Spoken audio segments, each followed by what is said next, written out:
The story was about ongoing negotiations for the proposed crude export pipeline. It's called ECOP.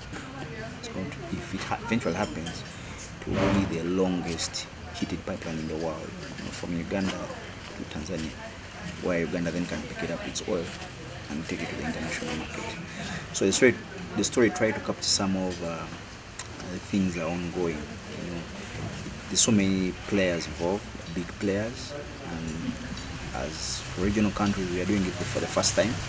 So really, there's a lot of giving and taking and pulling and shoving.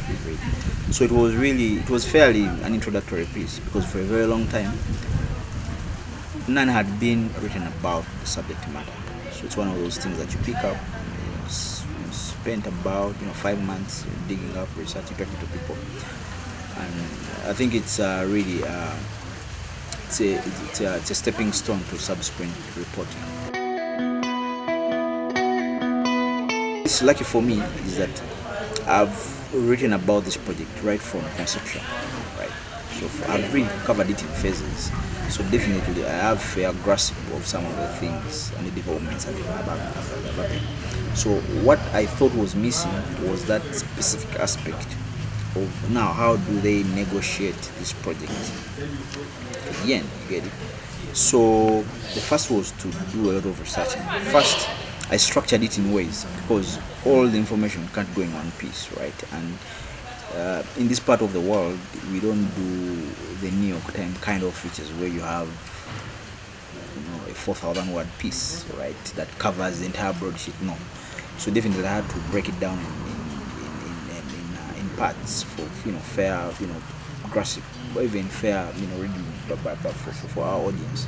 So the first thing was to break down the parts that at least know what I want to do, right, and then embark on doing specific research on those areas, so that the reporting, at least much as was going to take a lot of time, so it's very precise that if I'm following a land issue, then definitely these are the sources I should to on land matters, right? If it's about environment related issues, this is a subject I should be reading this on and talking sources around the same field. Local content, so basically things to look out for as regards local content, you get it. What has been done right, what is being proposed, and what could go wrong, really, and looking at the experience before. So I first sketched out, the story ideas I want to do, listed the sources that I potentially need, sources that I had that were going to be easy to get, sources that are not easy to get, and then from there, I started picking out the missing links in each of the story ideas. So then I started out looking out for what I didn't have. So that really makes the reporting easy. You get it when you do it that way, I think.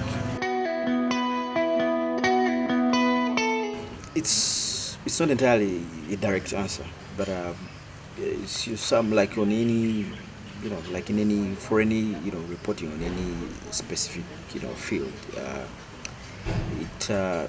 You need to talk to people, right? And so people would give you information in varying degrees, given your either rapport with them before, or so there are two types of information: things that they want you to know, and things probably think that you should know, right? So those are really two different things, right? So when I set out to do this, and so we are like, okay, because I structured the stories in a way, I'm like, so first, what was the commercial side? Those are negotiations. I need to know about this, right? I'm not a lawyer, so it involved really covering some of those things, and because it was easy because I structured it in a way that if it's a commercial bit, that's what I want to know about. So if someone tells you we are negotiating ABC, you're like, so what's happening with that, right? So even when some things are left hanging, so you keep on asking those follow-up questions, right? So as opposed to saying, tell me about the negotiations. So because that's a very broad, when you say tell me about the negotiations, right? So someone will start telling you, oh, we met the other day, But when you break it down in a way, so you're following certain, specific points, either on land, either on environment, either on taxation, either about the revenues and things like that. Okay. So that really helped, and I've known some of these people for some time over the course of covering the sector. So I don't think it was problematic getting them. Of course, they had that hesitation. They don't think they should be sharing this, but yeah, still managed to cajole them, and like we usually do with sources, you try to get the best out of them.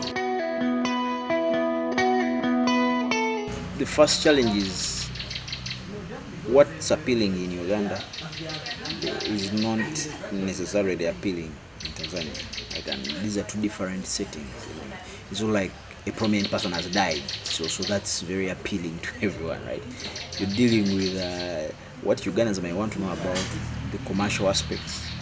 Definitely, Tanzania, it's a different thing. So that was really the first challenge, and what I had to do was get all the information, right from the field work, going along the route, and then talking to people. I even talked to Tanzanian people, right?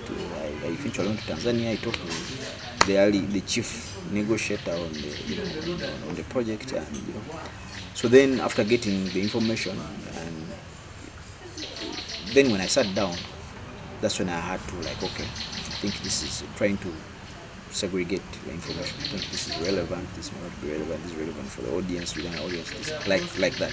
But after having the information, then you can pick out what you can use where and for which part and probably where. So really that was really, I think, the only challenge I faced, right? The other thing was about, but then lucky for us is it's an exciting project across the region, and we are a syndicated organization really. So definitely the stories were republished in Tanzania for the Tanzanian audience, and so definitely I had to make sure that I vary that. So in terms of quotes, in terms of whether you're talking about villages, in talking about social problems, some of the problems are the same, really. Get it? So I had to do that really, vary really, and do that. So that's how I managed it. The trickiest part in Tanzania was bureaucracy, right? They are very, very we are in this region called East Africa. So it is about 6 countries, and I think Tanzania is more bureaucratic, right? So and even then, I come from a background, Uganda, where I think it's a free society actually. It's one of the freest societies in Africa, right? Where the journalists being open-minded. So some of these things, some of the questions you asked, or I asked in Tanzanian people, they will consider them either insensitive or inappropriate, or basically that's a noble area for any ordinary person, right? But it doesn't hurt to ask the question. So you ask the question and then let it be on the other side. Either you want to answer it or to give you a vague answer. I mean, at times I've seen incidents where people fear to ask questions because they are preempting the other party. Maybe they might not answer it, right?